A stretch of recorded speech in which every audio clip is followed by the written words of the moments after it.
Malam ini aku akan bahas kasus Burning Sun yang kayaknya lagi rame banget ya jadi perbincangan. Sebenarnya kasus Burning Sun ini adalah sebuah skandal besar yang menyeret banyak artis K-pop Korea. Dan terjadinya tuh udah lama ya guys, sekitar tahun 2019 lalu, udah 5 tahun. Kasus ini juga udah redup, udah terlupakan, para pelakunya juga udah pada bebas ya guys. Tapi kasus ini tuh kembali booming setelah diangkat jadi film dokumenter oleh BBC pada tahun 2024 ini. Ya 11-12 gitu ya guys, sama kasusnya Vina. Viral lagi setelah diangkat jadi film. Nah kenapa kasus ini juga kayak viral banget nih di Indonesia? Karena pelaku utamanya, Seungri, ex-membernya Big Bang, punya banyak penggemar di Indonesia. Nah buat kalian para penggemar K-pop idol, kalian harus cari tahu banget ya mengenai kasus Burning Sun ini. Kalau memang idola kalian tersangkut sama kasus Burning Sun ini, coba pikir ulang deh ya buat jadiin dia idola. Karena semua yang terlibat sama kasus Burning Sun ini guys sangat menakutkan. Nah buat tahu kisah lengkapnya langsung aja deh kita rangkum bareng isi Google.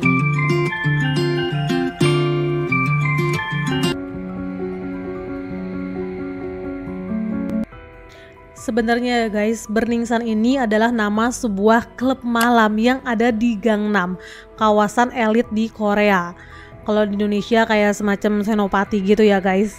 Nah salah satu pemilik dari klub ini adalah Seungri, ex-membernya Big Bang.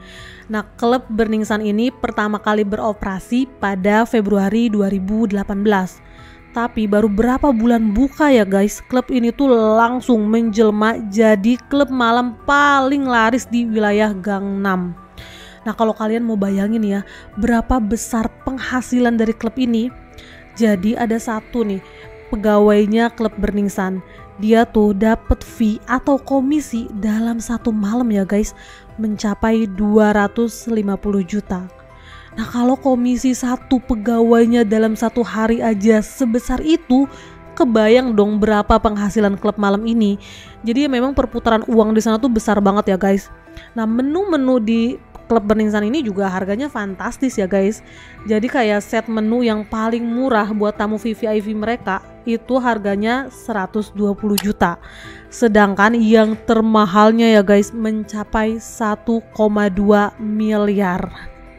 Kebayang ya minuman apaan 1,2 miliar. Tapi nantinya bakal kebongkar kenapa memang harganya tuh fantastis banget di dalam klub itu. Karena memang klub ini tuh bukan cuma nge-serve minuman aja ya guys, banyak hal lainnya. Nah langsung aja ya kita masuk ke ceritanya. Pada November 2018, ada seorang pelanggannya klub Burning Sun bernama Kim Sang-yo. Nah, Kim Sang-yo ini ketika lagi berada di dalam klub itu ngeliat ada seorang cewek yang kayak diperlakukan gak baik gitu guys sama seorang cowok. Sebut aja dia cowok A ya. Nah, si Kim Sang-yo ini akhirnya mutusin lah buat nolongin cewek tersebut.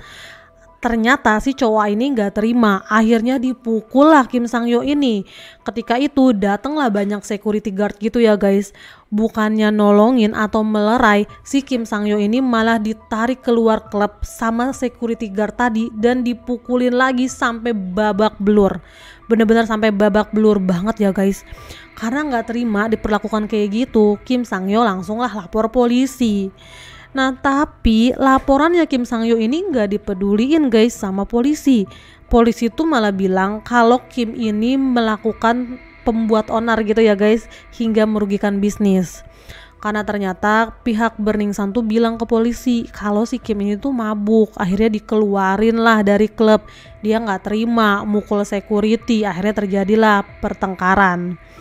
Nah karena ngerasa difitnah, Kim tuh langsung ya berusaha dengan berbagai cara ya guys buat nemuin CCTV di lokasi kejadian. Nah setelah ketemu nih CCTV-nya, Kim tuh nggak ngasihin ke polisi karena dia tahu polisi nggak bisa bantuin dia. Dia pun datang ke DPR dan minta keadilan. Nah setelah kejadian ini, Kim itu malah dilaporin balik sama 3 orang perempuan. Mereka tuh bilang mendapatkan tindakan asusila gitu guys dari Kim.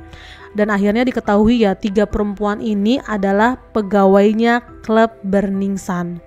Nah pemberitaan di media heboh banget lah ya. Secara yang punya klub malam ini kan artis K-pop yang lagi terkenal banget ketika itu. Nah, pihak media nih, para awak jurnalis ngerasa kayak ada yang aneh sama kasus ini.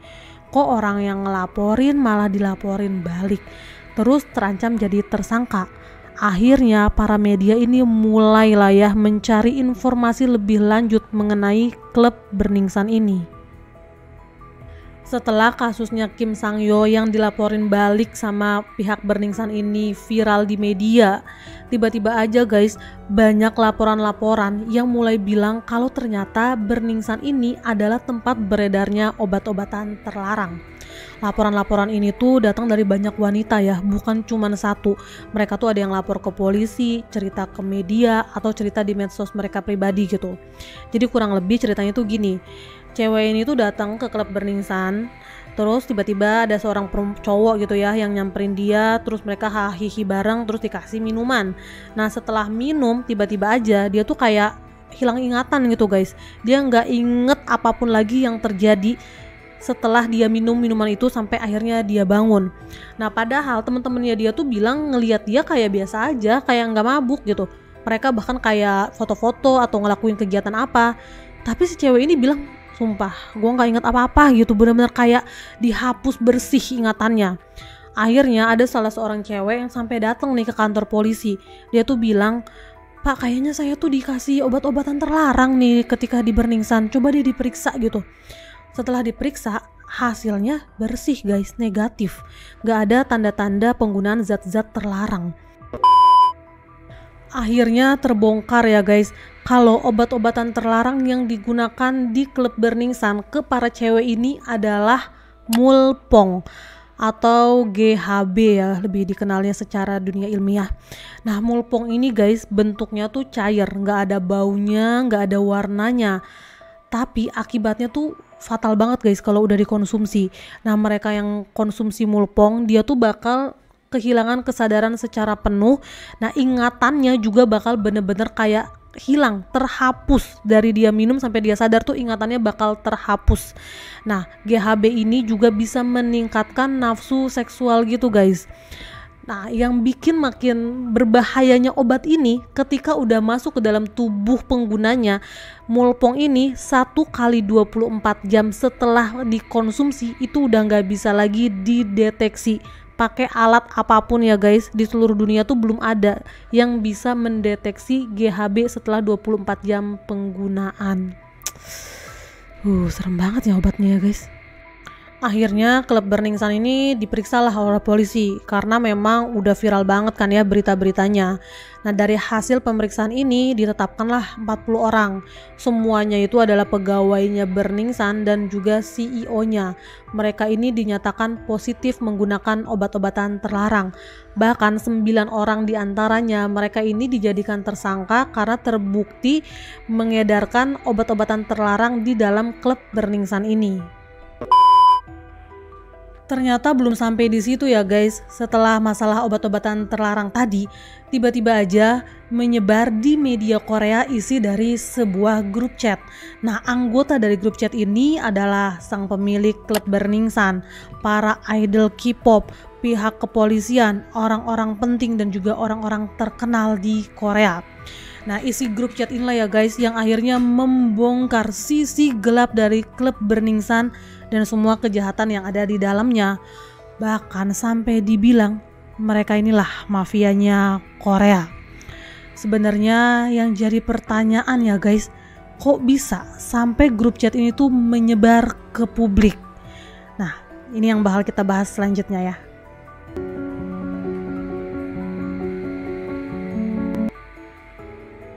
Tiga orang tokoh utama dalam grup chat ini adalah Seungri, Jung, dan juga Choi. Nah kasus ini tuh terbongkar bermula dari Jung. Yang ini orangnya ya guys. Pada tahun 2016 lalu, Jung itu pernah punya skandal. Jadi dia tuh ketahuan lagi merekam ketika dia sama pacarnya lagi berhubungan intim gitu guys di rumahnya Jung. Nah kalau di Korea merekam secara diam-diam kayak gitu tuh disebut molka ya guys. Dan ini tuh melanggar hukum. Karena pacarnya Jung ini gak terima, akhirnya dibawalah kasus ini ke ranah hukum. Nah skandal molkanya Jung pertama kali diterbitkan di media gitu guys ya, disebarluaskan oleh seorang jurnalis namanya Park Hyo-sil. Nah langsung rame lah tahun 2016 itu di Korea, karena memang ketika itu Jung tuh lagi berada di puncak karir ya guys. Nah setelah beritanya rame, Jung tuh langsung lah buru-buru ngehapus semua video-video yang ada di handphonenya dia. Ya tapi tetap aja handphonenya Jung itu diambil sama pihak kepolisian dan diberikanlah handphone tersebut ke sebuah perusahaan swasta yang memang ahli dalam membackup data-data yang udah dihapus gitu guys. Setelah skandal molkanya si Jung ini rame banget di pemberitaan di semua media Korea ketika itu, Jung dan juga pihak agensinya langsung lah bikin konferensi pers. Dia klarifikasi gitu. Jung minta maaf, terus dia tuh bilang kalau itu sebenarnya ya cuman bercandaan antara dia dan pacarnya aja, guyonan aja. Tapi ya nggak tahu kenapa kok videonya malah nyebar ke publik. Dan polisi pun kayak nggak menindaklanjuti kasusnya Jung ini. Mereka juga nggak bener-bener meriksa handphonenya Jung. Kasus tersebut malah ditutup dan Jung dinyatakan nggak bersalah. Sedihnya ya guys, pacarnya Jung yang tadi ngelaporin ke polisi malah kayak jadi disalahin dan diserang sama fans-fansnya Jung. Bukan cuma itu guys, jurnalis Park Hyo-sil yang tadi pertama kali bikin berita ini, dia tuh juga diserang habis-habisan. Dia diancam, diteror, dicaci maki lewat telepon, email. Pokoknya bener-bener parah banget ya guys, 24 jam diteror. Padahal ketika itu jurnalis Park ini tuh lagi hamil ya guys, sampai dia ini keguguran sebanyak 2 kali guys. Masuk ke part serunya nih ya guys. Ingatkan handphonenya Jung tadi yang dikasih ke perusahaan swasta buat di backup. Ternyata berhasil guys. Handphonenya Jung ini berhasil di backup dan seluruh isi dari handphonenya Jung ini berhasil tersalin. Lalu ada seorang pihak anonim ya guys yang gak diketahui identitasnya, sampai saat ini pun gak diketahui. Dia ini berhasil punya atau ngedapetin isi salinan dari handphonenya Jung ini. Bahkan dia tuh sampai punya akses ke handphonenya Jung. 3 tahun berlalu dari kasusnya Jung di tahun 2016. Di tahun 2019 ketika kasus Burning Sun ini lagi naik, tiba-tiba aja si pihak anonim ini ngasihin isi dari salinan handphonenya Jung ke seorang advokat. Nah advokat ini setelah ngebaca seluruh isi chat-chatannya, kaget ya guys, isinya tuh boom banget. Dia tuh sampai bilang, wah gila sih, ini sih mafianya Korea nih. Dan isi dari handphonenya Jung ini akhirnya sampai juga ke tangan seorang jurnalis bernama jurnalis Kang yang nantinya akan dinaikin ke media.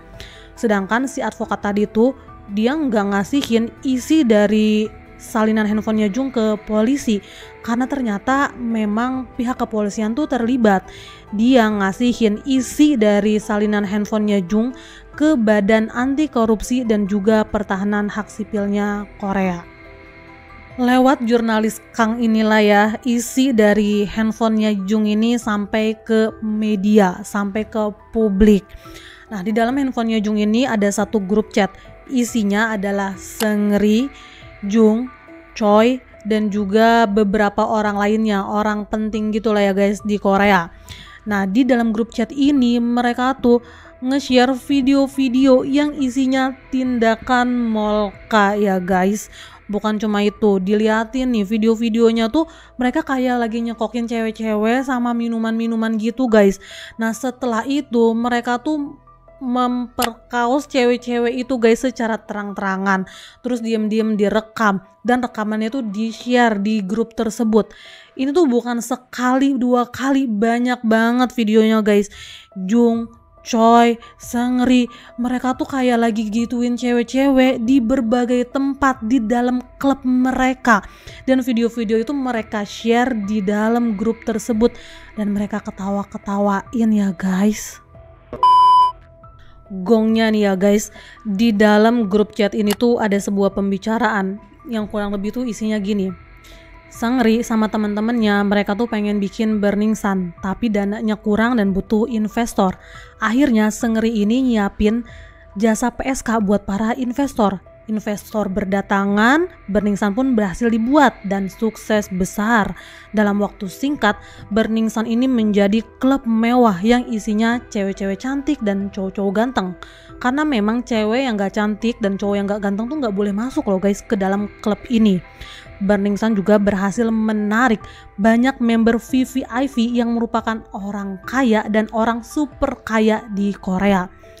Nah, member VVIP-nya Burning Sun ini gak cuma dikasih minuman aja, tapi juga obat-obatan terlarang dan cewek-cewek cantik yang boleh mereka apain aja. Ternyata ya guys, cewek-cewek yang dikasih ke member VVIP ini adalah pengunjungnya Burning Sun yang tadi cantik-cantik, yang dikasih mulpong sama stafnya Burning Sun. Sampai akhirnya mereka ini jadi gak sadarkan diri dan hilang ingatan. Lalu mereka pun dibawa oleh stafnya tadi ke sebuah ruangan rahasia di dalam Burning Sun yang merupakan tempat para member VVIP ini. Lalu mereka tuh ya bebas ngapain cewek ini ya, dan direkam sama member atau sama pelayannya di Burning Sun ini ya guys, dan diupload di grup mereka. Dan yang parahnya ya guys, segala tindakan yang terjadi di Burning Sun dan juga semua anggota grup chat ini dilindungi oleh seorang dari pihak kepolisian. Dan ini tuh bukan polisi biasa ya guys, dia itu adalah salah seorang polisi yang bahkan pernah bertugas di istana negaranya Korea. Awalnya ya guys, identitas dari kepala polisi ini tuh nggak diketahuin. Sampai akhirnya ada seorang artis yang bernama Gohara. Dia tuh kayak mau ngebantu jurnalis Kang buat ngebongkar isi dari grup chat ini. Karena ternyata dia tuh pernah juga jadi korban molka. Karena dia tahu rasanya, akhirnya dia maulah berusaha buat ngebantu. Karena bantuannya Gohara ini, akhirnya identitas si polisi ini terbongkar ya guys. Dan tahu gak sih guys, di tahun yang sama pada tahun 2019 tiba-tiba aja Gohara ini ditemukan udah gak bernyawa dan dikatakan dia ini menghilangkan hidupnya sendiri. Belum sampai di situ ya guys, tiba-tiba aja perusahaan swasta yang pada tahun 2016 lalu nge-backup handphonenya Jung, perusahaan ini tuh secara tiba-tiba diperiksa sama polisi, digeledah, semua data-data yang ada di perusahaan tersebut tuh diambil secara paksa. Masyarakat Korea jadi pada curiga ya, lah ini kok bukannya member dari grup chat ini yang diperiksa, malah perusahaan swasta tersebut yang sebenarnya malah ngebantu polisi ya buat mengungkap kasus Burning Sun ini. Banyak pihak yang gak setuju lah ya, termasuk juga pemerintah Korea sama apa yang dilakukan pihak kepolisian. Nah, dipanggil lah ya guys pihak kepolisian sama DPR, dihadirkan juga pihak dari kejaksaan. Dan di sini mereka tuh malah jadi kayak adu kekuatan antar instansi. Pihak kejaksaan tuh kan kayak bilang, ini pihak kepolisian tuh udah nggak bener nih, nggak bisa mereka tuh nyelesain kasus Burning Sun. Pihak kepolisian malah balik nyerang guys, dia malah ngasih data ke publik yang sebenarnya tadinya publik nggak tahu guys. Katanya gini, dulu nih juga kan kita pernah ngasih sebuah kasus yang data-datanya, bukti-buktinya udah lengkap. Dan pelakunya ini adalah seorang menteri yang pernah juga jadi jaksa. Tapi mana nggak kalian kerjain, menghilang gitu aja. Intinya ketika di DPR ini bukannya nyelesain kasus Burning Sun, mereka tuh malah saling serang guys.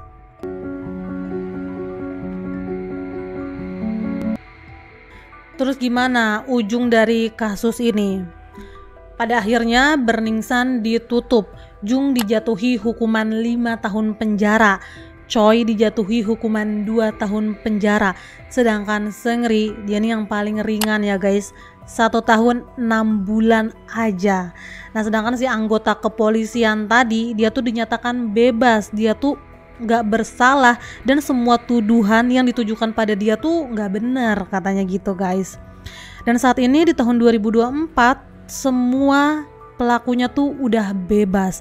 Bahkan ada pengakuan dari salah seorang pegawainya Burning Sun dulu ya guys, kalau oknum-oknum ini tuh udah bikin klub baru yang cara kerjanya sama aja kayak Burning Sun dan tetap menggunakan mulpong di dalam klub tersebut.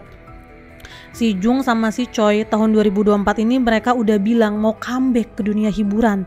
Sedangkan Seungri dia tuh kan memang udah keluar ya guys dari Big Bang di tahun 2019, tapi dia itu mulai terang-terangan bilang kalau dia tuh mau bikin klub baru, bukan cuma di Korea tapi juga di luar Korea guys. Dan jurnalis Kang yang pada tahun 2019 ngangkat kasus ini ke media, dia tuh yang gak beda jauh ya guys sama jurnalis sebelumnya. Dia diteror, dia diancam, dia dibully, tapi dia itu gak gentar. Di tahun 2024 ini akhirnya jurnalis Kang itu berkolaborasi ya sama BBC buat ngangkat lagi kasus Burning Sun ini sampai akhirnya kembali viral. Oke, itulah tadi guys kisah dari kasusnya Burning Sun. Burning Sun maksudnya. Ya walaupun akhirnya semuanya udah kebongkar ke publik ya guys, orang-orang juga jadi udah tahu tentang boroknya klub Burning Sun dan orang-orang yang berada di dalamnya. Tapi ya guys, ya pelakunya ya tetap aja bisa bebas karena memang nyari keadilan di dunia itu susah ya guys. Oke, sekian cerita aku malam ini. Semoga ada manfaat yang bisa diambil. Sampai ketemu di video aku selanjutnya dan bye-bye.